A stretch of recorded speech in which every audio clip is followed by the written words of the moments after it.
It's not necessarily a case of where you're suggesting what he should be doing, but rather what you think he should be doing in this sort of situation.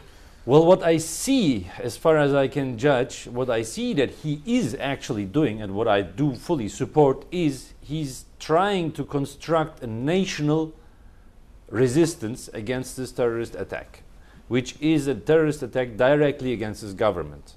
Let's be clear on that. I mean, I don't know whether we will have the time to discuss about the reasons of this attack. It's not like ISIS. It's not an ISIS problem here. It's not a problem of some thousands of armed terrorists running around in provinces. As you said in your introduction, it's a geostrategical thing, and it is declared openly and clearly by even Mr. Barack Obama himself, the US president, that he would help on certain conditions. So ISIS here is used in a kind of mafia style.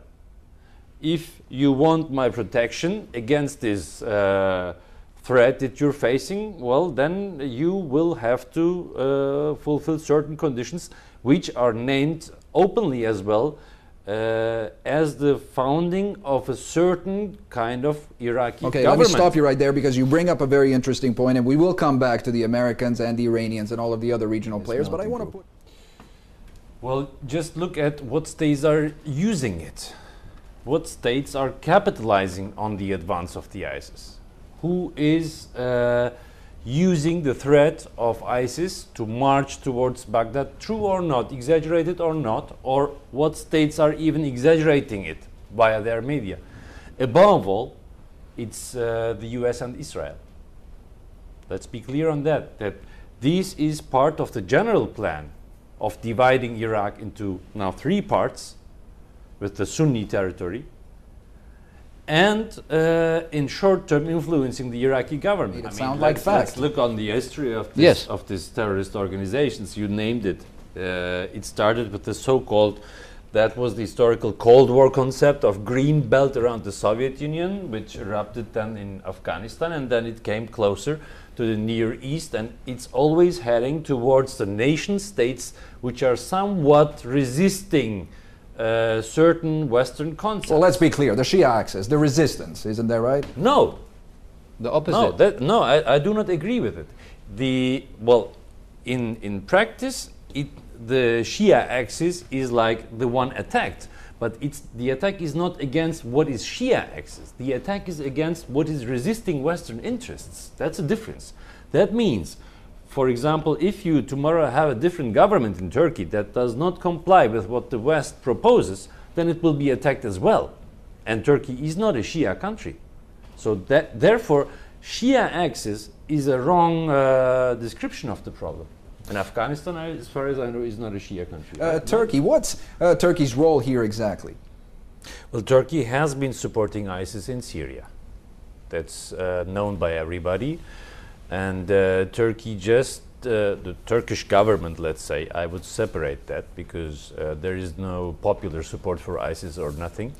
And there is no popular support for the Turkish government's policy towards Syria nor Iraq right now by the population. But the government has supported ISIS in Syria, and just a week ago, now it has been 2 weeks, that the ISIS has been put on a terror list.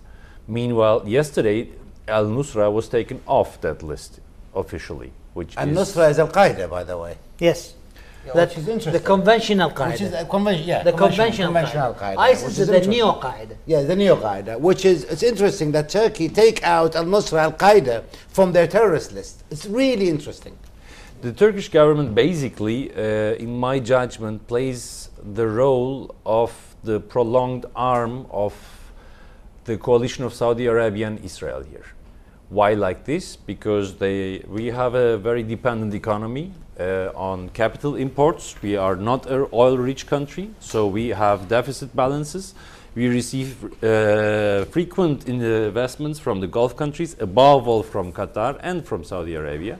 And in exchange, we do support their policy actively in infrastructure towards Syria, and now a little bit also towards Iraq. Okay, you say it's an Iraqi problem. Definitely, it's above all an Iraqi problem. Iraq is the country which is now damaged fiercely by these terrorist attacks. But So was Syria.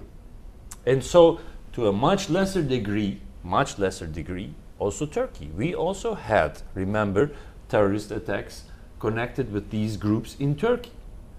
And we are also facing some threat of a sectarian divide. Yeah, Benny would say that the worst is yet to come for Turkey. Yeah.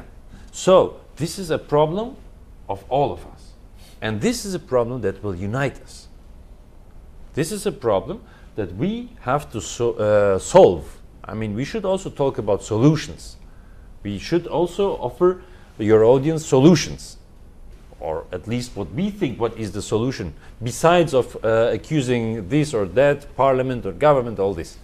And the solution is, I would say, a regional initiative led by the Iraqi government, which is the closest political actor here, supported by the Syrian government, which has its own experiences with ISIS and all the other groups, and supported in the second line with Iran and Turkey.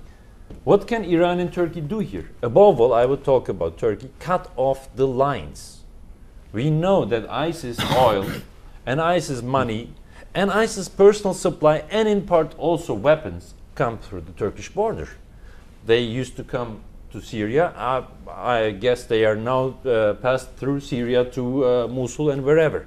So our part at first is to cut off that. And I'm calling all of you to imagine just the photography. The foreign ministers of Iraq, of Syria, of Iran, and of Turkey sitting on one table to discussing a common strategy against ISIS. Just this reunion Okay, Mr. itself. I mean, that's a very optimistic and very ambitious plan there. The 2 points I wanted to people who are capable of carrying arms and fighting the terrorists in defense.